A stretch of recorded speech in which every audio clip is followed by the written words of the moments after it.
Welcome to the Resilience Report, where each week we share the latest on companies engaging in inspirational solutions for our planet and engage with ecopreneurs and lighthouse leaders disrupting the respective industries in pursuit of better, more resilient business.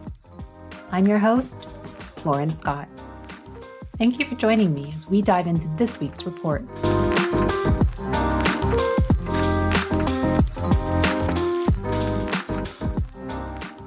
Hi, everyone. Welcome to another solo episode of the Resilience Report. Today, we're going to talk about two words that we hear quite often in the business space, especially when we start talking about environmental responsibility. And the reason I'm bringing them up on the Resilience Report is that there are actually two important considerations that businesses and leaders need to keep in mind as they really pave the way for more sustainable solutions. So the first is that of greenwashing, and the second is newer, and it's called greenhushing. To begin, let's look at greenwashing. Probably most people are quite comfortable with this term. It's typically when organizations spend more time and money talking about how green they are than actually applying those practices internally. So you might see certain things. There are a lot of issues around the words we can and cannot use, but you might see some terms such as natural or recycled content or sustainable. And to date, there has been somewhat of a gray zone as to what we can and cannot say.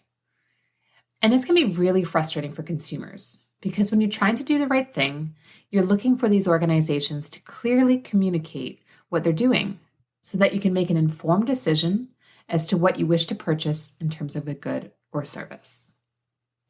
And I don't always think it's intentional that companies have been doing these greenwashing initiatives. I think sometimes we, and I'm in marketing, I think sometimes we want to tell the potential of what we're talking about.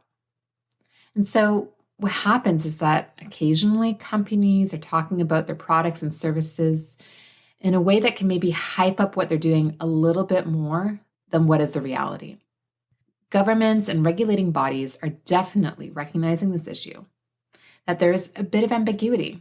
So what we're starting to see now is that by putting in regulations and coming out with guidelines and clear descriptions as to what one can and cannot say, and if ever you do say it, what kind of backing or proof points you do need to have behind it, is really going to help everybody. If you're a company or a leader, and you're trying to figure out how you can responsibly talk about your product and service and how they help reduce the environmental impact, then these guidelines are actually quite welcome. And then at the end of the day, these new greenwashing guidelines, we just saw some of these come out in the European Union with new regulations talking about potential penalties if you're caught greenwashing. And we're seeing the Federal Trade Commission over here in the United States also revisiting the green guides. So with these legislative changes and our governments getting involved in some of those standards and best practices, it does ultimately allow those companies who are doing well to outshine those that maybe are just spending more time and money on the messaging than actually looking internally and making sure that they're taking the necessary steps to reduce their environmental impact. So that's on the greenwashing side. At the end of the day, I would just say that I think the new regulations coming in, what we're working on, will really help everybody. Yes, it's going to be a little bit more challenging at times when we're trying to navigate, especially as marketers, what we can and cannot say. However, at the end of the day, it's going to help those businesses who are truly making an impact rise up and stand out. And it's going to help us as consumers make more educated, wise decisions as to where we're spending our money. So greenwashing on one side, and then I talked about this other concept called greenhushing. This is relatively new, at least to me. And when I read it the other day, I thought that's actually a great description because of point one, this concept of greenwashing. We're actually seeing the flip side right now.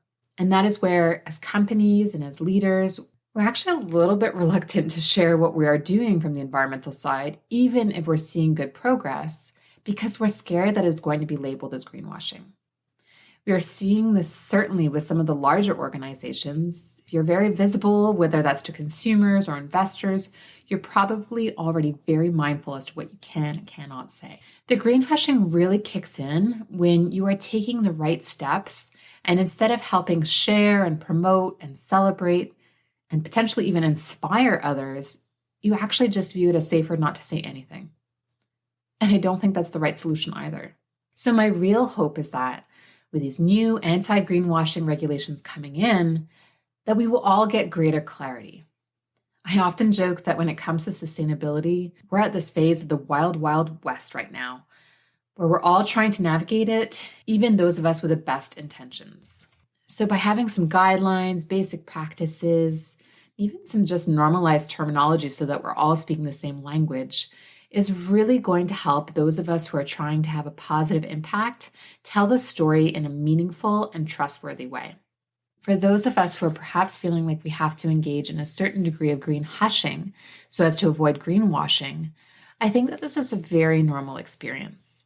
But I do see light at the end of the tunnel with some of the greater clarity that is coming on an international scale as to how we can effectively talk about our environmental impact. So again, this is just a quick little solo episode to tackle two terms that are certainly everywhere for those ecopreneurs and lighthouse leaders trying to navigate how we can and cannot talk about our environmental impacts.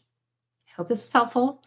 If you would like me to discuss any other terms that are quite common in our industry and our business practices, just let me know and I would be happy to dive right in.